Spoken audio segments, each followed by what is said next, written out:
রাষ্ট্রপতির হঠাৎ করে পদত্যাগ করানো, তারপরে নতুন যিনি রাষ্ট্রপতি হলেন ওনাকে দেশের বাইরে থেকে নিয়ে আসা, আবার ওনার ব্যাপারে যে অভিযোগ উঠেছে সেটার ব্যাপারে মামলার ব্যাপারে কথা হচ্ছে বিরোধী জোট থেকে।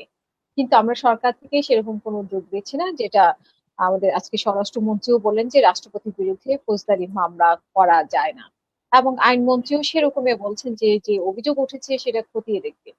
তো সেক্ষেত্রে আপনার কাছে শুনতে চাই যে আসলে এই যে দুপক্ষ, এই রাষ্ট্রপতির ব্যাপারে, সাবেক রাষ্ট্রপতির ব্যাপারে মামলার ব্যাপারে সরকার একরকম বলছে, বিরোধী দল আরেক রকম চাচ্ছে, এটি কেন? জনাব চুপ্পু কি ছিলেন, মানে উনি ব্যক্তি হিসেবে কেমন ছিলেন?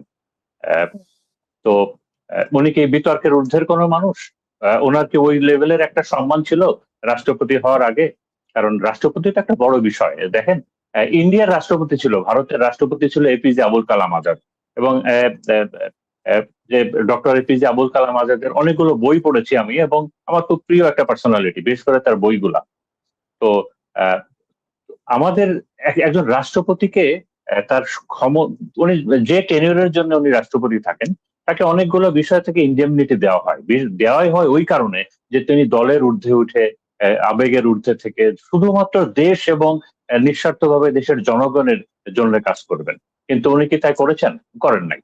তো আমরা এই কথা রাষ্ট্রপতি হওয়ার পরে ওনার মুখ থেকে শুনেছি, যে উনি বলছেন যে উনি খুব মন খারাপ, হতাশাগ্রস্ত আছেন, কারণ উনি প্রধানমন্ত্রী পায়ে হাত দিয়ে সালাম দিতে পারছেন না। মানে একটা রাষ্ট্রপতি কি পরিমাণে গোলামের মতো একটা মানুষ ছিলেন, অথবা গোলামিটাকে তিনি এনজয় করছিলেন।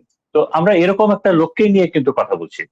তো এখন আমি তারপরে যদি বলতে চাই, আচ্ছা ওনার বিচার হবে কি হবে না, সাধারণ জনমত কি বলে, সাধারণ মানুষ কি বলে?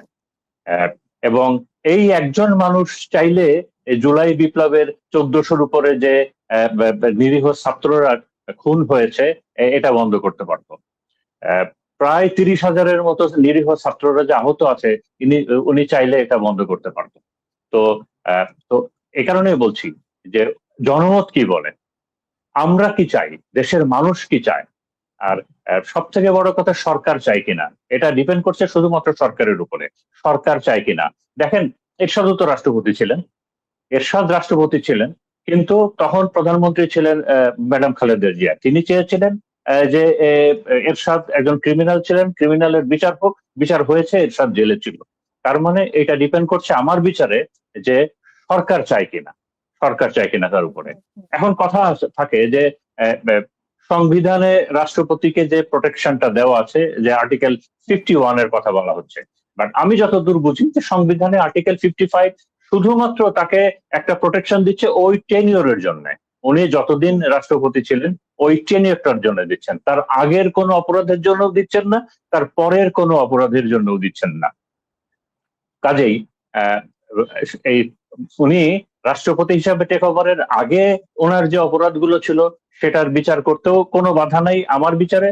এবং তারপরে উনি, এবং উনি তো রিজাইন দিয়েছেন। তো এখন এখন আমার হিসেবে, আমার আপনার মতো তিনিও একজন সাধারণ মানুষ, এবং একজন সাধারণ নাগরিকের যদি বিচার হতে পারে অপরাধের, অবশ্যই তার বিচার হতে হবে। তো এখন এর সাথে তো কিছু, মানে আপনার কথার পিঠে কিছু কথা চলে আসে, যে ডেফিনেটলি একটা হিসাব কিতাব তো আছে। কারণ 5ই আগস্টের পরে দেশের জনগণ, বিশেষ করে ছাত্র জনতা, সাধারণ মানুষ, তাদের একটা বড় চাওয়া ছিল যে শেখ হাসিনার সব থেকে বড় দোসর যেটা এখনো রয়ে গেছে, রাষ্ট্রপতি তাকে অপসারণ করা হোক। বাট আমরা জানি বিএনপি সেটা চায় নাই তখন, এটা সংবিধানের দোহাই দিয়ে চায় নাই। মানে মোট কথা, বিএনপি চায় নাই এটা। আমি এখানে সংবিধানের গুরুত্ব দিচ্ছি না, কারণ প্রত্যেকটা দলের একটা রাজনৈতিক হিসাব কিতাব আছে, প্রত্যেকটা দল তার রাজনীতির লাভ লোকসানের হিসাবটা করে, রাজনৈতিক ফায়দা, রাজনৈতিক স্বার্থটার হিসাব করে। বিএনপি হয়তো মনে করেছে যে তার ওই সময়কার অবস্থানে চুপ্পু রাষ্ট্রপতি থেকে গেলে তার রাজনৈতিক ফায়দা বেশি, লাভ বেশি, সে কারণে হয়তো চুপ্পুকে অপসারণের মানে বিরোধিতা করেছে। একই সাথে টুপ্পু, তো আমরা সবাই জানি যে উনি আওয়ামী লীগের সব থেকে বড় আস্থাভাজন। মানে আওয়ামী লীগ তো তার দল বল সদল বলে সব দেশ ছেড়ে চলে গেছিলেন 5ই আগস্টের আগে। তো তার বাংলাদেশের যে প্রতিনিধি যে আছে, তার ভিতরে সব থেকে বড় জায়গাটা, সব থেকে বড় আস্থাভাজন, যাকে দিয়ে শেষ মুহূর্তে যদি কিছু করা যায় এখনো, তো প্রেসিডেন্ট ছিলেন। এভাবে, এবং তার সাথে আওয়ামী লীগের কানেকশন ছিলেন। তো এটা আমার কমন সেন্সে যেটা মনে হয় যে ডেফিনেটলি যেহেতু তাকে সরানো হয় নাই, তো তার মানে প্রেসিডেন্টের সাথে সেই সময়কার চুপ্পুর সাথে বিএনপি কিংবা আওয়ামী লীগের একটা বোঝাপড়া ছিল, আহ, এবং ইন্টারিম গভর্নমেন্ট যে ইউনূস সরকার ছিল, একটা বোঝাপড়া ছিল। এবং ওই বোঝাপড়ার থেকেই হয়তো চুপ্পুকে রাজনৈতিক উদ্দেশ্যের জন্য, রাজনৈতিক ফায়দার জন্য এতদিন রেখে দেওয়া হয়েছে। তো একই সাথে আমি আরেকটা বিষয়ও মনে করে দিতে চাই যে ইন্টারিম গভর্নমেন্ট প্রফেসর ইউনূস কিন্তু চুপ্পুকে কোনো সুযোগ দেয় নাই, তাকে ইউজ করেছে তার মানে আপনার আমলাতান্ত্রিক যে সাইন টাইন স্বাক্ষর গুলো আছে তার জন্য, বাট তাকে কোনো সুযোগ দেয় নাই, তাকে মিডিয়াতে কথা বলতে দেয় নাই, বাইরে আসতে দেয় নাই। তার মানে হি ওয়াজ আন্ডার অনেকটা ক্লোজ অ্যারেস্টের মতো, হাউস অ্যারেস্টের মতো আর কি। বাট বিএনপি সরকার কিন্তু তাকে ওপেন করে দিয়েছিল। উনি বিভিন্ন প্রোগ্রামে যেতেন এবং মন খুলে কথা বলতেন।